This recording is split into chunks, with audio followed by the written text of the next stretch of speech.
Hoaxbuster edisi kedua. Kali ini di bulan Agustus 2020 kita kembali akan membacakan 5 berita hoax atau berita yang akan kita breakdown nanti di Hoaxbuster edisi kali ini. Hoax yang pertama, ini ada kabar bohong yang lumayan hangat dan lumayan viral di media sosial, yaitu tentang driver ojek online yang dikabarkan kehilangan sepeda motor seusai ngemut payudaranya penumpang. Nah, ini dikabarkan oleh akurat.co dan screenshotannya ini cukup viral setelah diunggah di beberapa akun media sosial. Salah satunya yang paling kondang adalah akun Instagram @jelajahsolo. Nah, apakah benar ada driver ojek online yang kehilangan motor seusai ngemut payudara penumpang? Kita bedah sama-sama. Oke, ini pertama soal yang viral ini kan sebenarnya kan juga banyak di akun Instagram lain. Cuman kebetulan kalau solopost.com biasanya kita juga follow beberapa akun mitra dari buzzer di seluruh raya, terutama anonim yang cukup populer, dan kita juga cukup kaget waktu pertama kali keluar di Jelajah Solo itu ya. Ya, ini pertama kali muncul itu kan sebenarnya dari akurat.co, lalu diedarkan di Instagram, lalu jadi viral. Setelah itu akurat.co sendiri, laman akurat.co yang memuat ini hilang. Kalau kita akses itu nanti websitenya nanti akan kurang lebih error begitu ya. Page not found, dan itu ya cukup membingungkan karena nggak ada konfirmasinya dari akurat.co. Sementara kalau kita dari tim cek fakta solopost.com waktu membedah soal ini, kita menemukan beberapa hal, dan yang paling mencolok barangkali soal cerita ini yang diduga anekdot gitu, cerita lucu yang didaur ulang dari cerita-cerita yang sama pada media-media lain, salah satunya oleh jurnalisme kuning, koran kuning, di Pos Kota ya. Di Pos Kota waktu itu. Dan itu sudah lama sekali waktu itu, mungkin tahun 90-an akhir gitu atau 2000-an awal gitu, dan itu didaur ulang, dan kejadiannya seolah-olah direkayasa di tempat yang berbeda-beda. Dan waktu itu kan belum ada ojek online. Waktu itu adanya ojek biasa, ojek konvensional. Beritanya juga tukang ojek kehilangan sepeda motor seusai ngenyot payudara. Judulnya kurang lebih seperti itu. Memang agak ngilu ya kalau ngomongin soal itu. Tapi ceritanya, plotnya pasti sama. Tukang ojek atau tukang ojek online didatangi dipesan oleh seorang perempuan, lalu perempuannya minta diantarkan kemana gitu. Di tengah jalan perempuannya minta turun, terus belum dikecat dulu loh. Dibuka dulu dong. Kelilipan.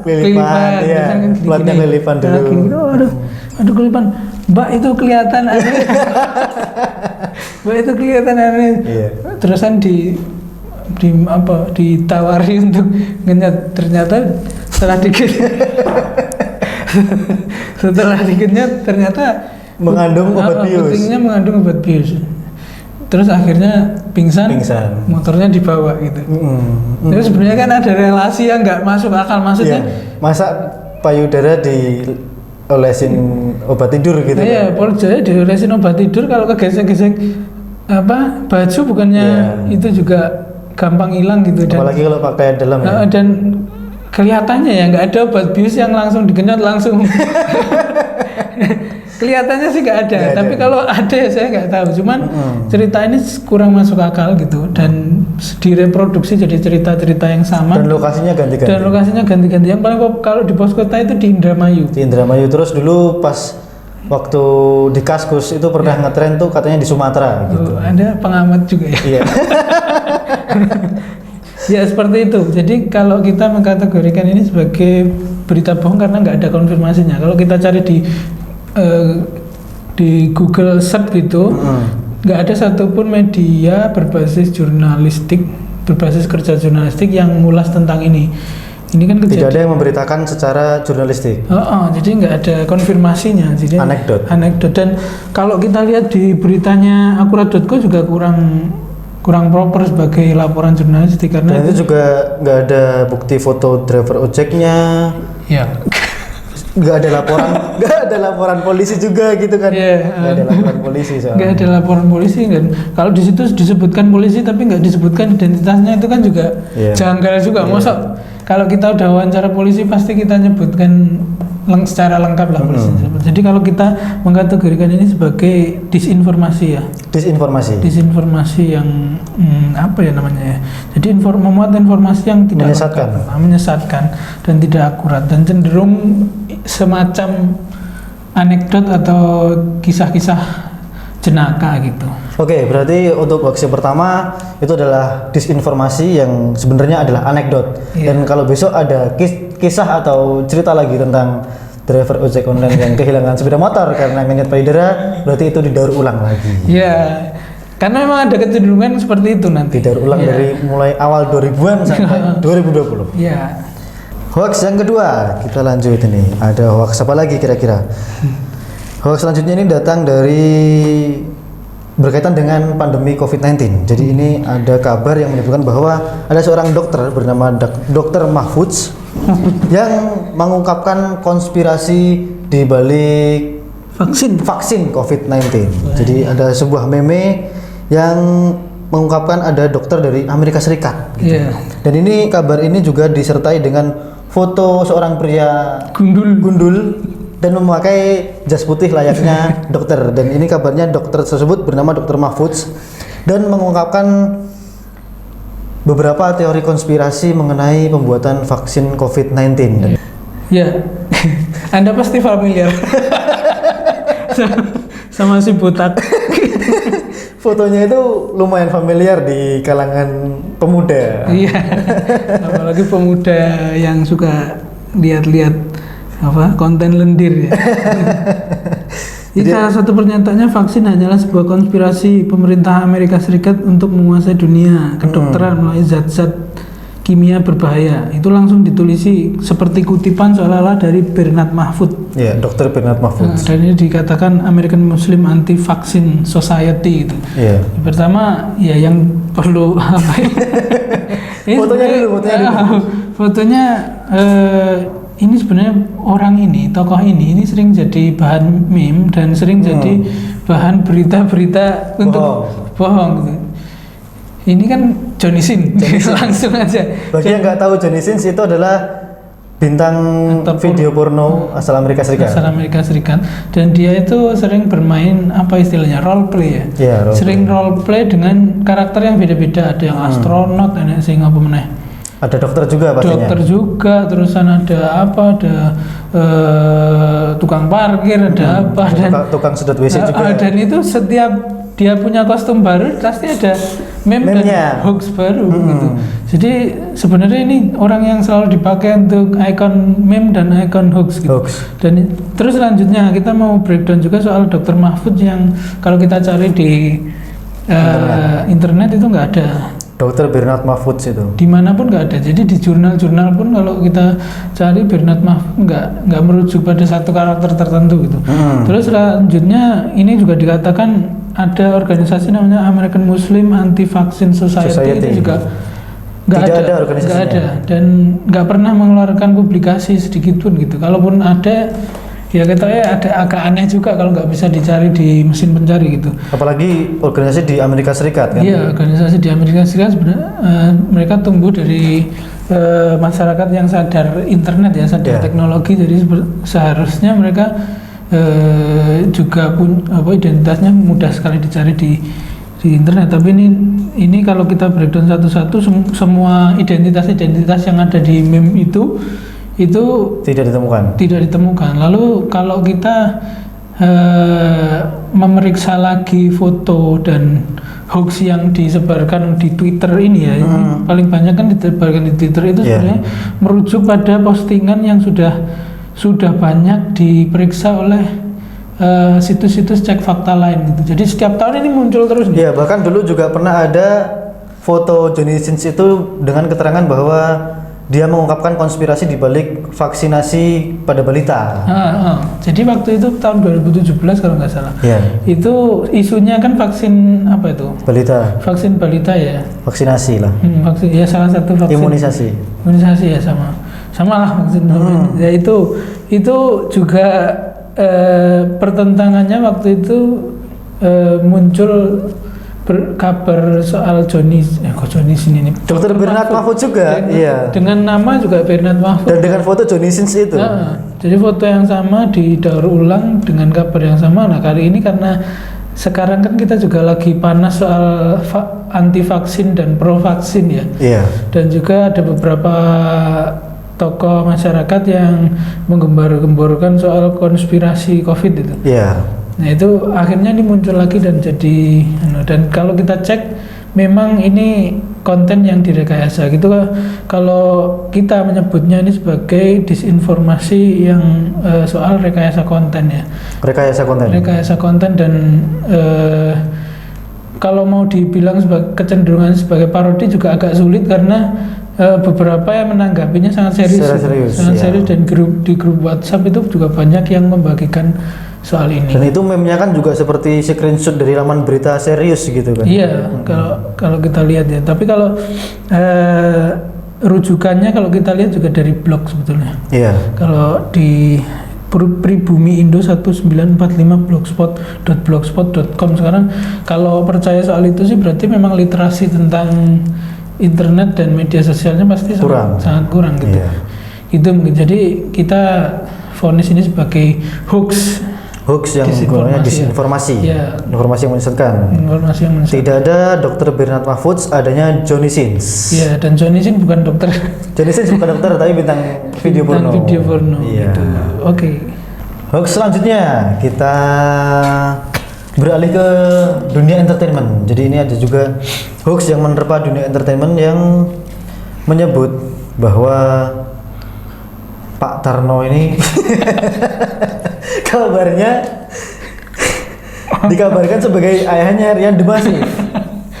Dan ada beberapa meme yang seakan-akan memberitakan bahwa Rian Demasif ini tidak mengakui Pak Tarno sebagai ayahnya meski wajahnya terlihat mirip. Jadi di meme itu ada dua fotonya Pak Tarno yang mengenakan wig dan fotonya Rian Demasif yang sama-sama sedang mengangangkan mulutnya, dan itu kabarnya dimirip-miripkan gitu. Rian Demasif katanya anaknya Pak Tarno yang tidak mengakui Pak Tarno sebagai ayahnya.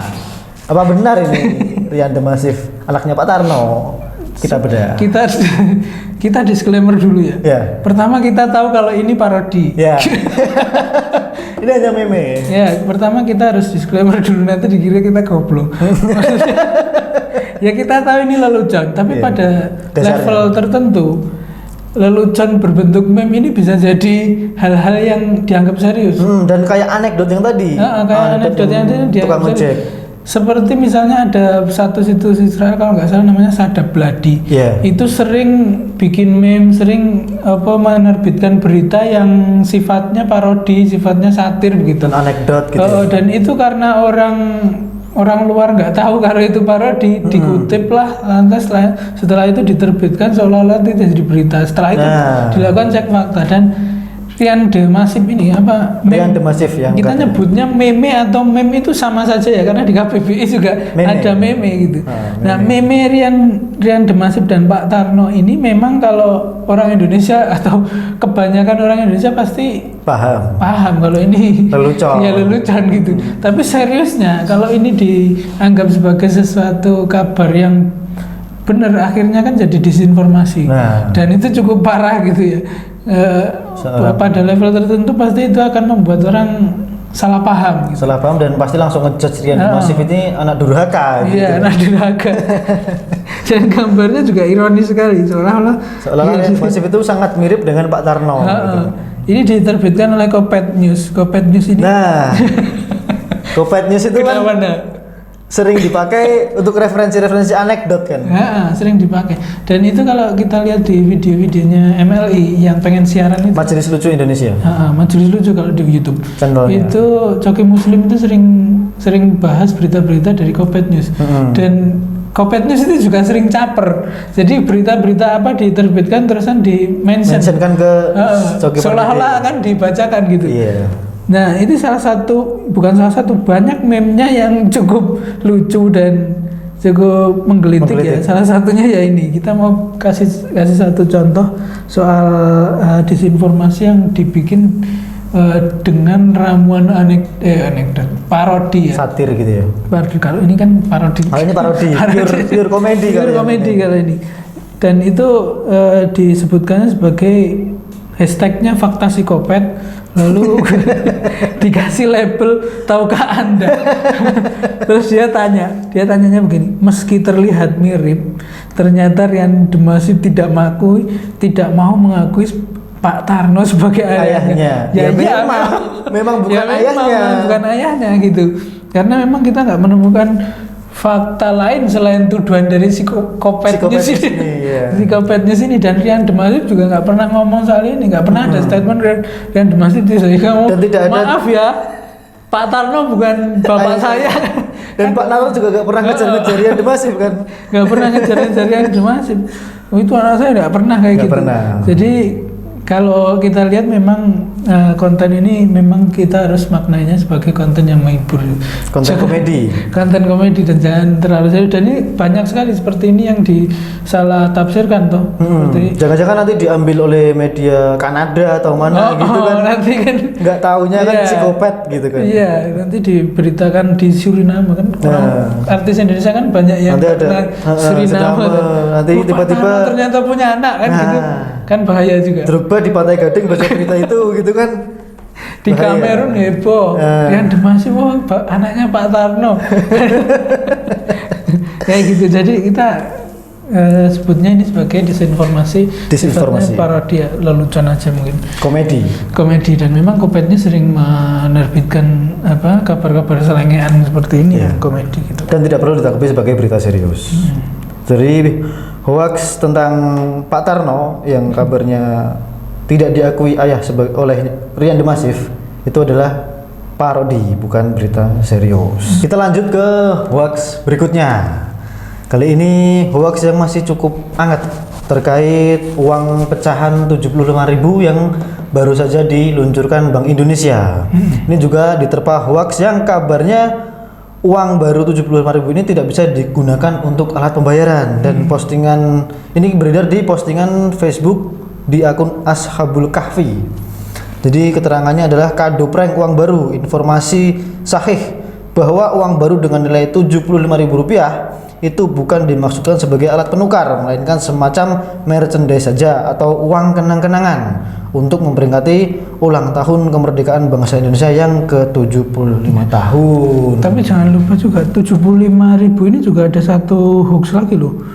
Ini soal soal gambar gambar anak kecil di tengah-tengah itu.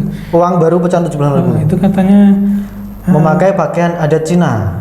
Katanya bocah Cina gitu kan. Memakai pakaian adat Cina. Jadi ini sempat viral juga karena banyak yang mencak juga. Ini uang rupiah kok pakai gambar anak Cina, bukan anak pribumi, bukan anak Indonesia. Dan ini munculnya dari Twitter, kalau kita nyebutnya ini Salim Boy 77555895 akunnya namanya. Itu mah jelas adat Cina. Dan itu ditunjukin dengan panah merah. Ditunjukin panah merah. Itu Riana juga kita breakdown satu-satu. Yang pertama soal uang 75.000 nggak bisa dipakai. Itu kan BI juga sudah mengeluarkan statement soal itu ya, dan itu sudah diklarifikasi lagi kalau uang pecahan 75.000 yang edisi HUT ke-75 RI itu bisa dipakai. Dan itu sah sebagai alat pembayaran. Itu konfirmasi itu saya rasa sudah cukup untuk membantah kalau klaim yang tidak bisa digunakan tadi adalah klaim hoax atau klaim yang salah. Klaim yang salah. Terus yang selanjutnya soal pakaian adat Cina ini juga sudah ada konfirmasinya gitu. Jadi itu bukan kalau kita nyebutnya itu bukan pakaian adat Cina, dan kelihatannya kalau dilihat-lihat juga nggak ada ya pakaian adat Cina seperti itu. Iya, bahkan ini sudah diulas juga. Ini adalah pakaian adat dari suku Tidung di Tidung. Kalimantan Timur kalau nggak salah. Dan bocah di foto itu juga sudah muncul gitu di media. Nah, gitu. iya, bocah yang dilukis dituding sebagai bocah Cina itu. Itu sudah dia, dan hoax seputar uang 75.000 uang terbitan BI yang spesial untuk HUT ke-75 itu kan juga banyak ya. Bukan cuma ini tok. Jadi ada juga hoax soal uang 200.000 yang bakal dikeluarkan BI dalam waktu dekat ini ya. Dan itu juga diklaim lagi sama BI kalau itu nggak benar. Jadi klaim yang salah. Klaim yang salah.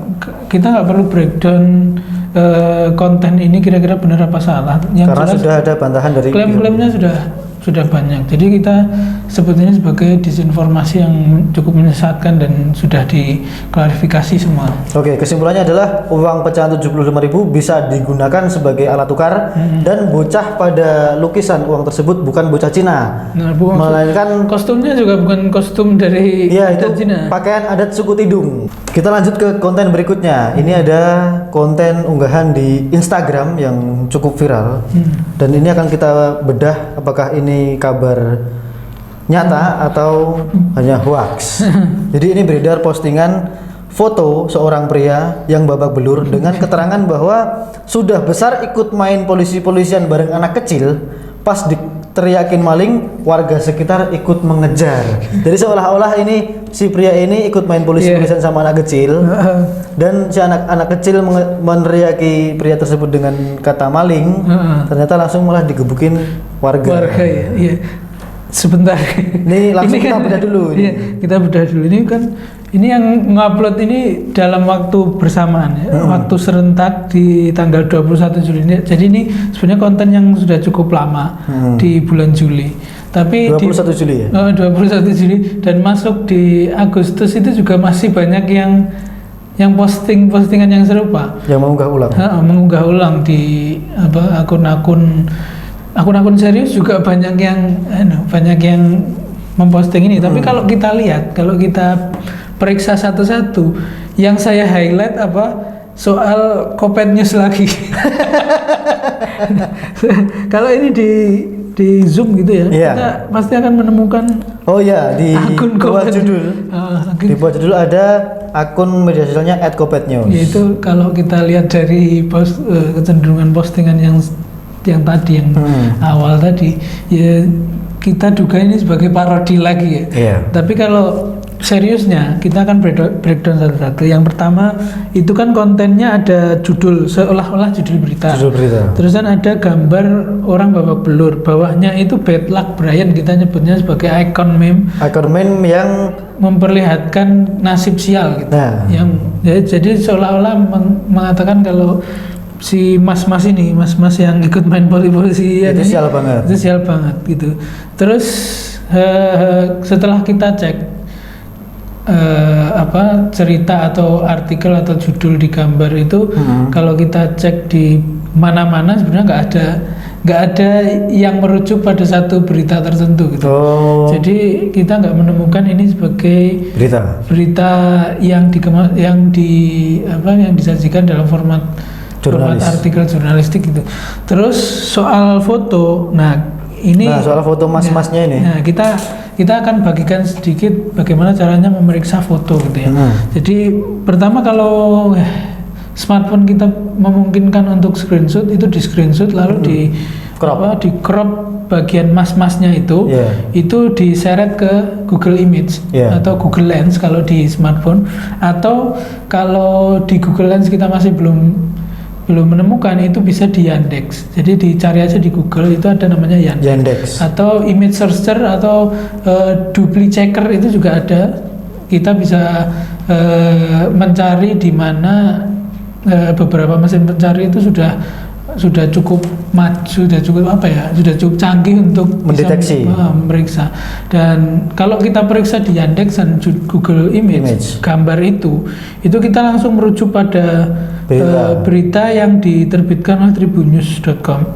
Jadi Dengan judul kejar korbannya hingga ke kamar mandi, pelaku pembacokan diamuk warga.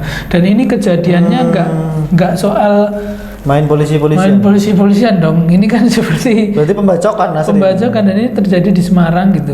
Jadi di tribunnews.com juga kita sudah langsung bisa mengetahui, di caption fotonya diketahui namanya itu Andika Sukma alias Kadut, usianya 23 tahun. Dia pelaku pembacokan yang diamankan di Mapolres Semarang. Mapolres Tabes Semarang gitu. Itu kejadiannya tanggal 22 Agustus tahun 2016. Jadi korbannya itu MN ya. Nah, berinisial MN. Kita sebutnya inisial aja, meskipun di Tribunnews juga disebutkan nama lengkapnya itu usianya 27 tahun waktu itu, dan itu warga Palebon Pedurungan Semarang. Nah, dan ini kejadian ini nggak ada hubungannya sama nggak ada hubungannya sama main polisi-polisian terus digebukin warga. Nggak ada. Jadi berita aslinya, foto itu diambil merupakan pelaku pembacokan di Kota Semarang pada 2016 silam. Iya, pada 2016. Jadi kita sudah bisa menyimpulkan kalau gambar ini mungkin kecenderungannya ke parodi, tapi karena ini sudah dianggap serius, makanya tadi soal Rian Demasif itu ya. Dan Pak Tarno tadi. Dan kadang itu parodi bisa menyebabkan orang salah arti. Ini salah kan tafsir. Dalam tahap yang ringan-ringan ya. Iya. Maksudnya kan kita mungkin nggak akan dapat imbas dari parodi yang receh seperti ini gitu. Iya. Tapi pada level tertentu parodi akan cukup membuat orang rugi gitu. Rugi ya, dan itu misal dikutip situs luar negeri jadi berita serius kan juga bahaya. Situs Kanada gitu. Situs Pantai Gading atau situs mana nanti. Kamerun. Drogba jadi takut main polisi-polisian nanti. Gitu ya. Jadi ini golongannya termasuk parodi sebenarnya. Cuman dikhawatirkan menjadi berita serius dan menjadi hoax. Itu tadi 5 berita yang sudah diperiksa tim Hoaxbuster di selopos.com. Ya, jadi beberapa memang kalau di bulan Agustus ini hoax-hoaxnya masih seputar hal-hal yang ngetren di bulan ini seperti uang 75.000 itu dan konspirasi COVID-19. Konspirasi COVID-19 itu sebenarnya banyak, cuman karena kalau mau lengkapnya bisa langsung ke selopos.com di cek fakta. Kanal cek fakta di www.selopos.com. Dan kita untuk kali ini kita fokusnya ke beberapa berita parodi yang banyak disalah tafsirkan gitu. Jadi untuk penonton sekalian, kalau seumpamanya ada hoax, terutama hoax di Solo Raya, karena kita juga banyak menemukan hoax-hoax di Solo Raya yang perlu dikonfirmasi gitu. Betul. Jadi bisa langsung ke link deskripsi di bawah ya. Kita sudah sertakan Telegram dan Instagram. Dan Instagramnya langsung ke selopos.com supaya bisa langsung di DM aja kira-kira ada konten apa yang perlu kami periksa gitu, supaya kami bisa langsung tindak lanjuti dan kita periksa supaya ini jelas, ini bisa dipastikan hoax atau kabar fakta. Hoax gitu. Jadi untuk kali ini sekian. Terima kasih sudah menonton sampai akhir, dan kita berjumpa lagi di bulan depan di Hoaxbuster edisi selanjutnya. Nanti mungkin akan ada format-format yang beda. Kalau umpamanya ada emergency, misalnya ada hoax yang perlu langsung ditanggapi, nanti kita akan langsung kita ulas di sini. Ya, langsung kita ulas di sini dengan gaya yang mungkin berbeda dengan Hoaxbuster yang edisi bulanan seperti ini gitu. Berarti lebih aktual dan lebih aktual, real time lagi.